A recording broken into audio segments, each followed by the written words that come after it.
Samsung fold 4 है, display blank था। ऊपर से हमने फ्लेक्स लगा के चेक किए, डिस्प्ले आ गया है, बट इसके अंदर एक और प्रॉब्लम है, डिस्प्ले में ब्लैक स्पॉट है। आज की इस वीडियो में मैं आपको दिखाऊंगा कि अगर आपके फ़ोन के अंदर ब्लैक डॉट रहेगा तो उसको किस तरह से सेफली रिमूव किया जाए।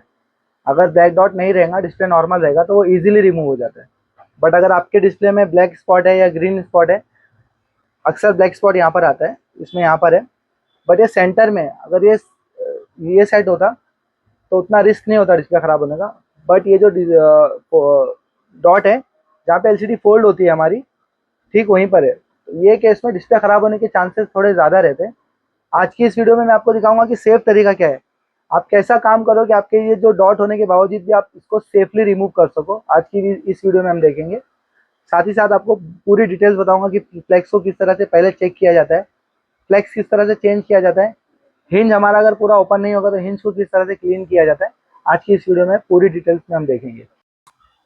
सैमसंग फोल्ड 4, जहाँ पर कैमरा दिख रहा है आपको, फ्रंट कैमरा, यहाँ पर एक फ्लेक्स होती है, तो आपको यहाँ पे बिल्कुल ध्यान से फ्लेक्स को, ओसी पेपर को एंटर करना है ताकि आपकी जो फ्लेक्स है वो कट ना हो। अगर इसके अलावा ये सैमसंग फोल्ड 2 होता तो फ्रंट कैमरे के साइड कोई फ्लेक्स नहीं होती, तो आप बिंदास ओसी पेपर को एंटर कर सकते हो। बट फोल्ड 4 में आपको इस चीज़ का ध्यान देना है, जहाँ पे कैमरा होगा, फ्रंट कैमरा, वहाँ पर ओसी पेपर को इस साइड से उस साइड पर नहीं लेके जाना है। अगर आप ऐसा करोगे तो आपकी फ्लेक्स कट जाएगी। ठीक है, देखो आप यहाँ जहाँ पर मैं अभी फ्री कर रहा हूँ, यहाँ पर कोई फ्लेक्स नहीं है। ठीक है, तो आप यहाँ पे अंदर तक ओसी पेपर डाल सकते हो। बट ये अभी जहाँ पर मैंने रखा हूँ वाइट ओसी पेपर, इसके आगे आपको नहीं जाना है। अगर आप इसके आगे जाते हो तो आपकी जो फ्लेक्स है वो कट जाएगी। ठीक है, आप देख सकते हो हमारा डिस्प्ले बहुत ही इजीली रिमूव हो चुका है। अब हम मेन फ्लेक्स की साइड का फ्रेम फ्री करेंगे। आपको यहाँ पे खास ध्यान रखना है कि आपका जो ओसी पेपर है उसका पॉइंट आपकी मेन फ्लेक्स पे टच नहीं होना चाहिए। अगर आपका ओसी का पॉइंट फ्लेक्स पे टच होगा तो लाइन आने के चांसेस होंगे। लिक्विड का यूज़ कर सकते हो आप। अगर आप ओसी पेपर को ड्राई रखोगे तो जो ग्लू है, गैस्किट होती है कंपनी की, वो लिपट जाएगी ओसीए पेपर से और एलसीडी बैंड होकर लाइन आने के चांसेस होंगे। तो आपको इस चीज़ का खास ध्यान रखना है, जब भी आप एलसीडी को फ्रेम से रिमूव करोगे तो ओसीए पेपर आपका ड्राई नहीं होना चाहिए। आपको हर थोड़ी थोड़ी देर में ओसीए पेपर पे लिक्विड डालनी ही है ताकि आपका एलसीडी डैमेज ना हो। ठीक है, यहाँ पर एक और फ्लेक्स है छोटी सी, अक्सर वो लोगों से कट हो जाती है, तो मैं आपको दिखाऊंगा उस फ्लेक्स को किस तरह से रिमूव किया जाए।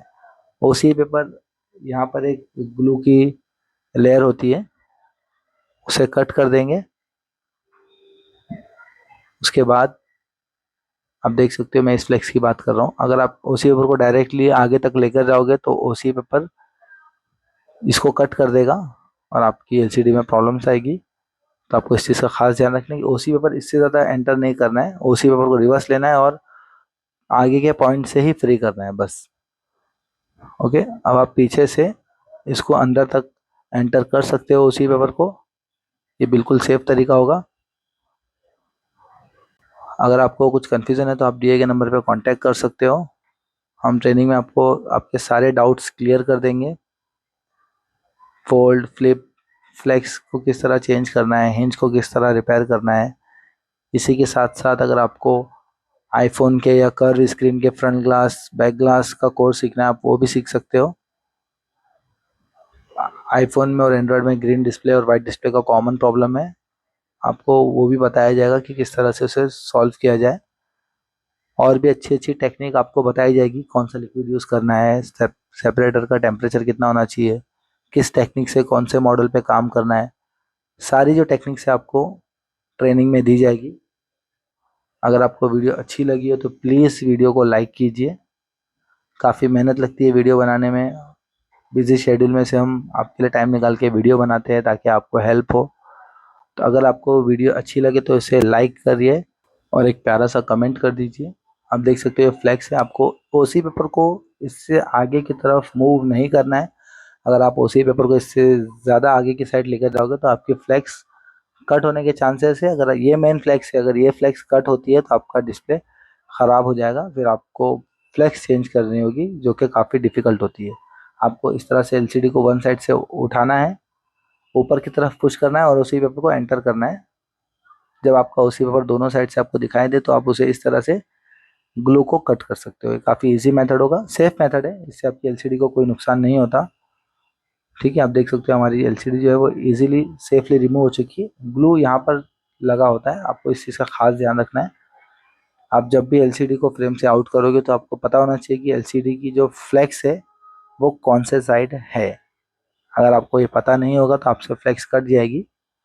इसलिए कभी भी आप जब एलसीडी को फ्रेम से आउट करोगे तो उसकी एक फ़ोटो अपने सामने रखिए मोबाइल में, ताकि आपको स्ट्रिप का डायरेक्शन पता हो और आप उस जगह पे बिल्कुल सेफली काम कर सको। और ये सारे जो गैस्केट होते हैं कंपनी के ग्लू, इसे क्लीन करना है ताकि आपकी एलसीडी में कोई वेव्स ना दिखे, आपकी एलसीडी प्रॉपर फिनिशिंग में फिट हो जाए फ्रेम में। अगर आप ये सब रिमूव नहीं करते हो तो आपकी एलसीडी को आप जब टेढ़ा करके देखोगे तो इसमें वेव्स दिखाई देंगे और ऐसा लगेगा कि कुछ नीचे ग्लू या स्क्रू है जिसकी वजह से वो उठा उठा हुआ दिखेगा। तो आपको ये सब क्लीन करना है। इम्पोर्टेंट बात यह है कि जब आप फ्लेक्स रिमूव करोगे तो उसके पतरे के जो स्क्रू होते हैं, आपको इस चीज़ का खास ध्यान रखना है कि सिल्वर स्क्रू और ब्लैक स्क्रू कहाँ पर लगे हुए हैं। अगर आप कंफ्यूज होते रहेंगे तो आप पहले इसकी फ़ोटो खींच लीजिए ताकि आपको डाउट्स ना रहे कि आपने कौन सा स्क्रू कहाँ से रिमूव किए थे। ठीक है, अक्सर लोग कंफ्यूज होते हैं कि भाई मैंने स्क्रू कहाँ से निकाला था, फिट करने के टाइम पे रॉन्ग स्क्रू लगा देते हैं। तो आपको पहले फ़ोटो खींच लेनी है ताकि आपको ये पता चले कि आपने कौन सा स्क्रू कहाँ से रिमूव किया था। ठीक उसी तरह से आपको बाद में इंस्टॉल करना है। ठीक है, ये जो पतरे होते हैं फ्लेक्स के ऊपर के, इसका भी डायरेक्शन आपको देख लेना है। अक्सर लोग कंफ्यूज होते हैं कि ये इस पतरे का डायरेक्शन कैसा था। इस तरह से आपको फ्लेक्स निकालना है। और इम्पॉर्टेंट चीज़ ये है कि जब भी आप डिस्प्ले को फ्रेम में फिट करोगे तो आपको डिस्प्ले की जो फ्लेक्स आप ये लगा रहे हो मिडल फ्लेक्स, इसका डायरेक्शन आपने प्रॉपर लगाया है कि नहीं, आपको ये प्रॉपर ध्यान देना है। ये मिस्टेक मुझसे भी हो चुकी है कि मैंने फ्लेक्स का जो डायरेक्शन था वो बाय मिस्टेकली रॉन्ग लगा दिया था और पूरा डिस्प्ले भी लगा दिया। उसके बाद मैं चेक किया तो फ्लेक्स का डायरेक्शन ही उल्टा था, अपोजिट डायरेक्शन में मैंने फ्लेक्स लगा दिया था। तो ये कॉमन मिस्टेक होती है लोगों से, तो आप इस चीज़ का खास ध्यान रखिए। जब भी आप फ्लेक्स लगा लेते हो तो एक बार आप क्रॉस चेक ज़रूर करिए कि आप जो फ्लेक्स लगाए हो ये प्रॉपर लगाए हो कि नहीं लगाए हो, कि घाय घाय में इंसान से ऐसी मिस्टेक हो जाती है। तो आपको इस चीज़ का खास ध्यान रखना है। पहले वन साइड का पतरा लगाना है, उसके बाद उसके अपोजिट डायरेक्शन का पतरा लगाना है। ऐसा करने से आपकी जो फ्लेक्स है वो प्रॉपर फिट हो जाएगी। पतरा लगाने के टाइम पे जो फ्लेक्स की पोजीशन है वो मूवमेंट नहीं आना चाहिए उसमें। अगर फ्लेक्स आपकी मूवमेंट आती है तो आपकी फ्लेक्स आपके मदरबोर्ड पे प्रॉपर कनेक्ट नहीं होगी। अगर आपकी फ्लेक्स आगे पीछे लग गई तो आपकी फ्लेक्स डिस्प्ले पे कनेक्ट नहीं होगी। ठीक है, मदरबोर्ड पे कनेक्ट नहीं होगी क्योंकि आपकी वो जो पोजीशन है वो रॉन्ग लगी है। और जब आप फ्लैग डिस्प्ले को फ्रेम में स्टिक करोगे तो आपको इस चीज़ का खास ध्यान रखना है कि आपकी जो अलाइनमेंट है वो बिल्कुल प्रॉपर होनी चाहिए। अगर आपकी अलाइनमेंट प्रॉपर नहीं होगी तो डिस्प्ले में लाइनिंग आने के चांसेस हो सकते हैं, या तो ऐसी भी कंप्लेंट्स आती है कि जो डिस्प्ले की फ्लैग्स है वो कनेक्टर मदरबोर्ड के कनेक्टर पे नहीं लगता, क्योंकि आपकी एलसीडी अगर क्रॉस लगेगी तो कनेक्टर भी क्रॉस हो जाएगा और मदरबोर्ड के कनेक्टर पे वो कनेक्ट नहीं होता है। आपको ये डिस्प्ले का जब ये पोर्शन लगाओगे तो इससे आप अलाइनमेंट प्रॉपर कर सकते हो। आपको डिस्प्ले को हाफ फोल्ड करना है और कैमरे की साइड से देखना है कि अलाइनमेंट सही है या नहीं है। आपको इस तरह से काफ़ी हेल्प होगी अलाइनमेंट को सही करने में।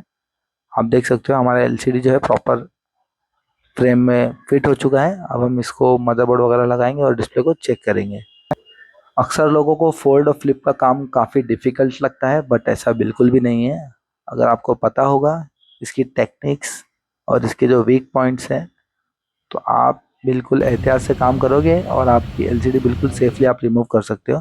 आप देख सकते हो कि डिस्प्ले का जो फोल्डिंग पॉइंट है मिडल बिल्कुल सेंटर में, वहाँ पर दो बड़े बड़े ब्लैक डॉट थे, बट मैंने इसे इजीली फ्रेम से रिमूव किया और फ्रेम में फिट कर दिया। ये काम आप भी बड़ी आसानी से कर सकते हो अगर आपके पास टेक्निक होगी तो। आप सोच सकते हो जब आप ब्लैक डॉट वाले, ग्रीन डॉट वाले या डिफेक्टिव एलसीडी को इतने इजीली रिमूव कर सकते हो और इंस्टॉल कर सकते हो, तो नॉर्मल एलसीडी आपके लिए कितनी आसान होगी। बट ये सब कब होगा, जब आप ट्रेनिंग लोगे और आपको सारे टेक्निक्स पता चलेगी, उसके बाद आप ये सब इजीली काम कर सकते हो। आप देख सकते हो एलसीडी हमारी बिल्कुल ओके है। ठीक है, अगर आपको ट्रेनिंग चाहिए तो दिए गए नंबर पर कांटेक्ट कीजिए।